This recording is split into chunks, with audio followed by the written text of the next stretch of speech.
Well, what is happening, everybody? This is Pucks from the Pine Tree Pod, Season 1, Episode 83.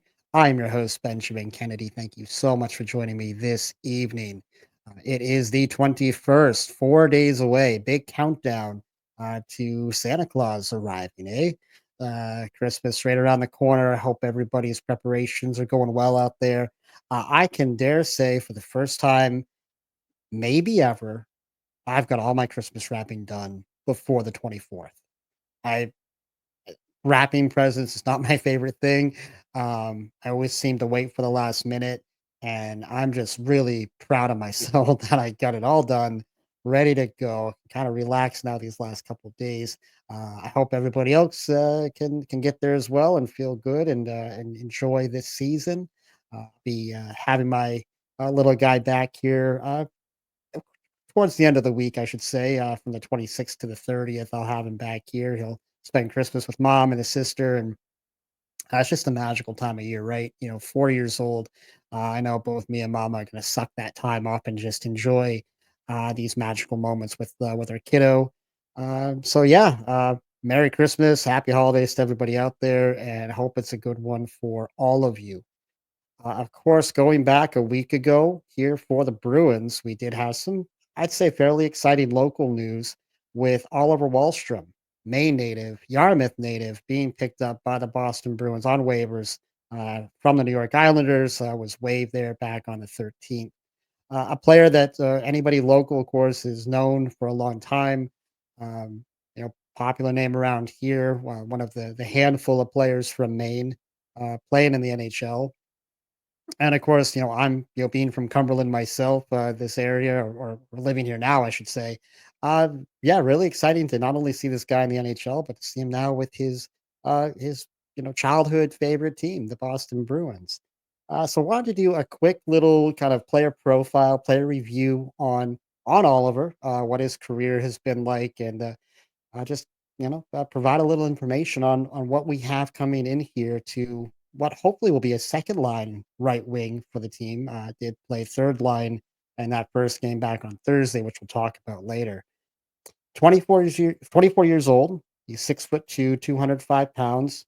He is listed as from Yarmouth. You can look on some sites that say he's from Cumberland or Portland, but I'm fairly certain he would say he's from Yarmouth. But listen, he was a highly touted prospect going all the way back to his younger years. He played 1 year at North Yarmouth Academy. That was back in 2013-14. Got into 22 games for them, had 11 goals, 18 assists for 29 points.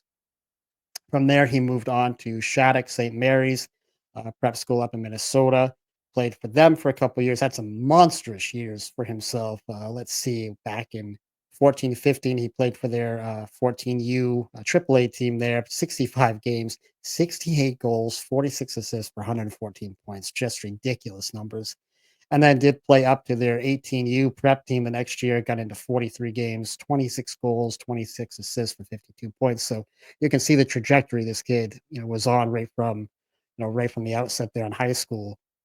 He followed this up with some very successful years playing through the U.S. national, U17, U18 teams. Did play for the U20 team later on as well there, but played on those teams from 16 to 18. And he actually did commit to the UMaine Black Bears. That was at the age of 13. I think he was the first and the youngest player to ever commit to a college hockey program that young. You can check me on that one if I'm wrong, but I'm pretty certain I heard that was the youngest anybody's ever committed to a college program in hockey. Of course, his dad did play at UMO, so there was certainly that tie there. But of course, he would end up switching his decision. I think he did commit to Harvard at one point, but that did end up playing for the BC Eagles. And switched that up there and played 36 games for them in the 18-19 season. Had 8 goals, 11 assists for 19 points there in that one season. And of course, at this point, we all remember that goal he scored at the TD Garden when he was a member of the Junior Pirates, going all the way back when he was just a little kid. Now, honestly, if you haven't seen the video yet, you're clearly not watching TV because Neston has probably shown this, I don't know, 700, 800 times since we signed him. So it's getting a little ridiculous how much they're showing that. I remember the play when it happened, just seeing the old Pirates uniform and like, oh, who's that kid? That's pretty cool. And I'm sure at this point, Oliver's probably sick and tired of seeing it and talking about it himself, but he kind of was put on the map in that moment, and certainly in essence had no problem bringing that moment back up. So let's fast forward to 2018. He was drafted 11th overall in that first round by the New York Islanders. And I do want to read just a little snippet of a scouting report from eliteprospects.com talking about this player. A sensational scoring threat. Oliver Wahlstrom is a fierce competitor that preys on weak play. He exploits gaps in the neutral zone. His positioning allows him to carry the puck forward immediately or shift up and into stride uh, off an outlet pass. He promptly takes easy lanes away from the opposing opposition along his own blue line, but could stand to be more proactive defensively. Apologize. Offensively, he might be described as uncontainable. The confidence he has in his individual puck skills, paired with a high level of thinking, makes him a difficult cog to take out of alignment. He is able to create opportunities for himself as well as teammates out of nothing. This, in turn, translates to energy on the ice and in the building as a whole. All in all, Oliver Wahlstrom is an instinct driven hockey player gifted with size, skating, skill, and smarts that coaches yearn for. That was from Curtis Joe, of course, Elite Prospects there, 2018. Ooh, you read that. Yeah, you take him 11th overall, right? I mean, looking at not just the numbers, but you start seeing some of the things in here talking about like kind of teammate he is and energy throughout the building, things like that. A kid that's teachable and obviously the size and all the just physical traits made him a very, very attractive hockey player and draft pick there at number 11 overall. Looking so far at his career stats, he's gotten into 221 games, has 36 goals, 35 assists for 71 points. Does have 5 playoff games on his resume as well. 1 goal, 2 assists for 3 points. That was in the 2021 season. Average time on ice to date, he's averaging 11 minutes and 40 seconds. And actually, if you look at just this season, that's down to 10 minutes and 1 second with just the handful of games there in New York and the one in Boston. So, you read that scouting report, you see where he was drafted, you think, well, what happened to his offensive game? This guy should be a top level goal scorer here in this league. What happened while he was with the New York Islanders? So let's take a quick peek at that. Going back to 21-22, that really was his best season. He became kind of a regular, got into 73 games that year. I remember that year, 13 goals, 11 assists for 24 points. I think he was playing pretty much more like a third line type role there for them. Um, but it just, again, reading that scouting report, it makes you wonder, where did this offensive game go? Was it poor development within the Islanders coaching staff? Was it their offensive systems that just weren't really a great fit for him? Taking a look back, though, over the past 5 seasons, including this year, here's where the Islanders have ranked in goals for per game. They are near the bottom every year. Going back to 2021, they were 26th in the league at 2.84. 21-22, they were 27th in the league at 2.87. The 22-23 season, 26th at 2.9, 23-24. So last year, yes, 26th yet again at 2.86. And this year so far, ranked 28th, 2.55. So listen, we know that when Barry Trotz was there, he was running a club with a defensive first mindset. And they did have a good playoff push, back in that 2021 year. Made it to the Eastern Conference Finals. They did take out Boston in the second round that year. But listen, guys, this is no secret. The Islanders have been offensively challenged for years.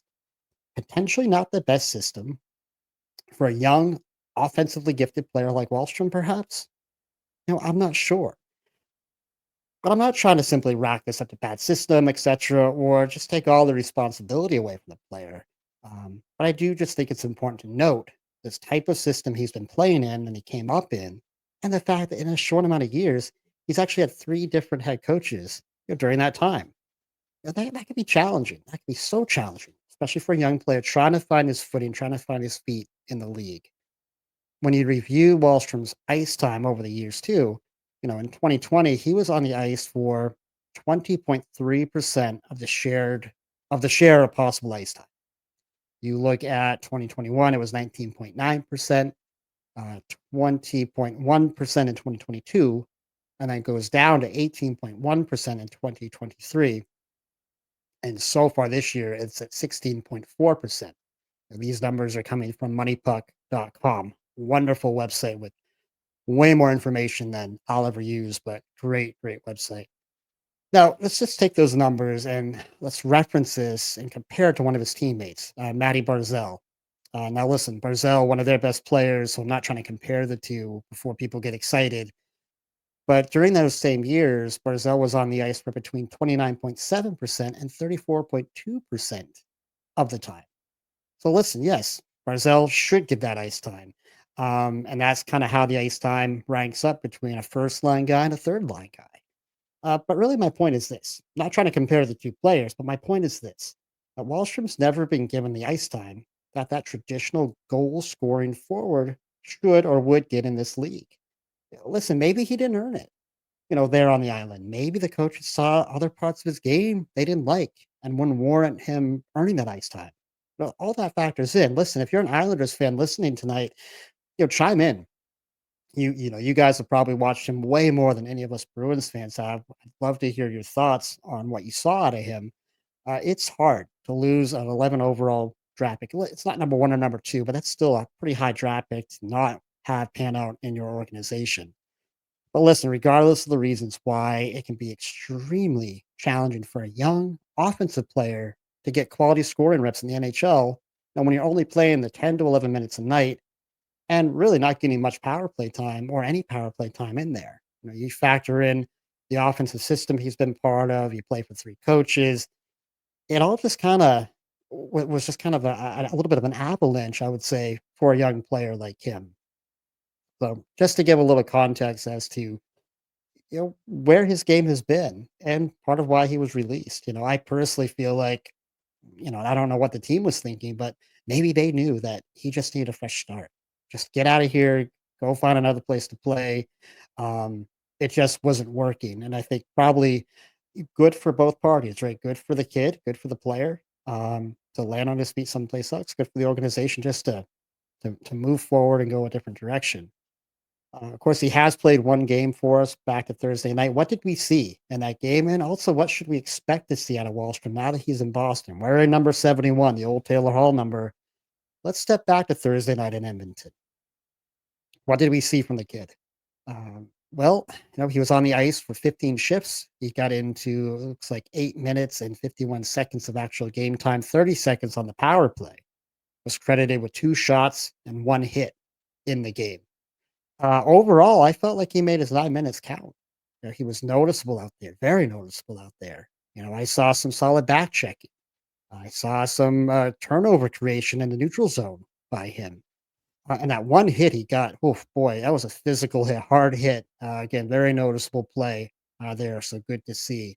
I saw a player that was moving his feet. I saw his stick was very active throughout the game. I liked a lot of what I saw. Oh, and man, that one shot he had this point blank shot on Skinner that just couldn't find eyes to go through.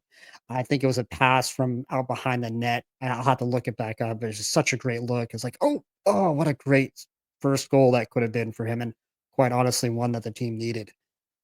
He played on the third line with Coyle and Frederick, and I thought for their first game together overall, it looked pretty good, looked pretty seamless to me. Um, I do believe the expectation from here is to see that on ice communication evolve and improve, get better. They'll get more comfortable with each other. And listen, allow Wallstrom some time on that ice in some of those goal scoring situations. I think that's why he's here. That's why you brought him here. He's got offensive game. There's potential there. Give him those opportunities, put him in those situations, see what he can do. I'll be curious as well to see how much time he gets on the power play. That second unit, we know this power play is just it's getting better. Yes, listen, improving day by day. It's getting a little bit better, but still bottom of the league. They could use a little new juice, and Wallstrom could be just the perfect guy to get out there for that. And listen, this just speaks to listen, ultimately, given the dire need the Bruins have for goal scorers and especially for goal scorers from the right wing position, I think Sacco and the coaching staff will give Oliver every chance to earn that ice time and empower him to shoot the puck and create offense. That's his game. That's his game. This is a very low risk, high reward move for the team, and one I would absolutely love to see work out here for both parties. Given the kid's roots here in Maine and knowing he grew up a fan of the team, I'd love to see him earn that contract extension and become a core part of this top nine forward group moving forward. The talent's there, the offensive upside is there. Sometimes it just takes a change of scenery. And what a way for that scenery to change for Wallstrom, right? Cheering for him and hope to see him start racking up some goals. And like I said, hope that he can be a Bruin for beyond this season. So, what do we have up next for the Boston Bruins?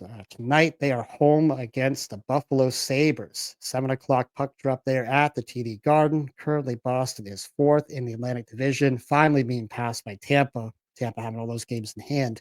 17-13-4 record for the team, 38 points. Buffalo, oh, baby, losers of 12 straight. 11-18-4. Got a visit from their team owner when they were up, I think, in Toronto there a few days ago. Kind of a pep talk from the owner, which you don't really ever see from ownership. They are last in the Atlantic Division with 26 points and just desperate. Man, this team is desperate for anything positive. And they did play last night. So, they're playing back-to-back nights. Of course, Boston coming home from that 2-2-1 West Coast road trip that couldn't have started any worse. Improved as you went on. Of course, you lose that overtime game to Edmonton. There's always the very tricky spots, right? When the East Coast teams come back home, that first game back is often very sluggish and slow. This time lag, and yeah, I know these guys aren't flying coach, but it's tough. You see it. Pretty consistently throughout the league and throughout the teams that they come back from that long West Coast trip and first game is tough. Um, so I won't be shocked if Boston has maybe a slower than normal first period tonight, and you're going up against again just desperation central with the Sabres. They are going to be fighting to the end in this game, in my opinion. They don't want this to go any further. 12 is enough.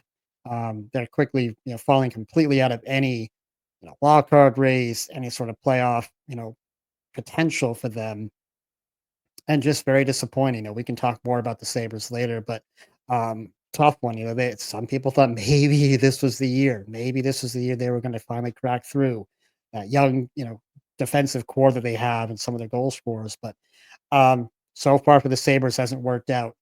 This could be an ugly one though for Boston. Again, you factor in coming back home from a 5-game West Coast road trip, a desperate team in Buffalo that does have talent.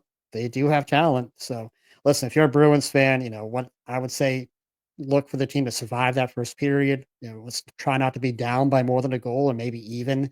Find your skating legs, get to your game, kind of that final 40 minutes, and let's see what happens. Let's see what happens.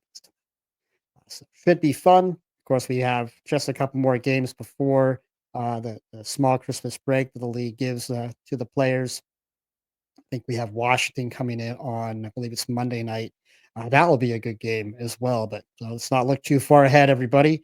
Enjoy the game tonight. We also have the Maine Mariners down in Worcester tonight at 6 o'clock. That's coming right up. So that should be another exciting game. They're looking for their third win in a row as well. So let's see what the Mariners can pull out for themselves down there in Worcester. Anyways, guys, thank you so much for watching and listening tonight. I do appreciate it. If you do like what you're hearing, please don't forget to hit that like and subscribe button down below. And until next time, be kind, show love, and God bless.